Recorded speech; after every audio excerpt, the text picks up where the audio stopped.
மீனம். மீன ராசிக்காரர்களுக்கு ஆரம்பத்தில் பார்த்தீங்கன்னா 12ஆம் இடத்துல சந்திரன் இருக்கிறார், அப்புறம் ராசிக்கு வருகிறார், அப்புறம் 2ஆம் இடத்திற்கு வருகிறார்.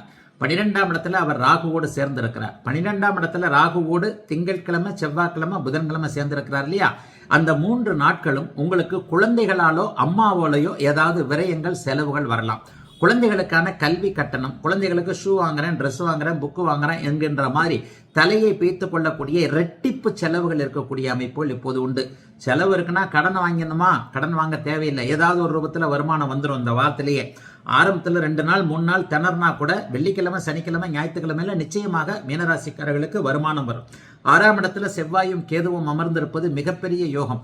அதை போலவே 9ஆம் அதிபதி 9ஐ பார்த்து 10ஆம் அதிபதி 10ஐ பார்க்கின்ற அந்த அமைப்புல கண்டிப்பாக கடவுள் கைவிட மாட்டார். ஜென்மச்சனி நடக்கிறதுனால ஒரு 40-50 வயசுல இருக்கிறவங்களுக்கு ஒரு ஸ்ட்ரெஸ் இருக்கும். ஏதோ தப்பாக நடக்க போகிறது, வேலை இப்படி இருக்குது, தொழில் இப்படி இருக்குது, அது இப்படி இருக்குது, இது இப்படி இருக்குது என்பது போன்ற ஒரு மாதிரியான மன அழுத்தம் இருந்தாலும் கூட எதிலும் புத்திசாலித்தனமாக எதையும் சாதுரியமாக சமாளிக்கக்கூடிய மீனராசிக்காரர்கள் அனைத்தையும் சமாளிப்பீர்கள். யாருக்கும் வாக்கு கொடுக்காதீங்க. புதிதாக தொழில் ஆரம்பிப்பதை கொஞ்சம் யோசிச்சு செய்யுங்க. யாரையும் நம்ப வேண்டாம். இவர் நல்லவர், அவர் நல்லவர் என்றது இந்த அமைப்பே வேண்டாம். இதுல தான் சனி உங்களை டைவர்ட் பண்ணுவாரு. ஆனாலும் இந்த வாரத்தில் பெரிய சோதனைகள் இல்லாமல் எதையும் கடந்து விடக்கூடிய நல்ல வாரம் மீனத்திற்கு இந்த வாரம்.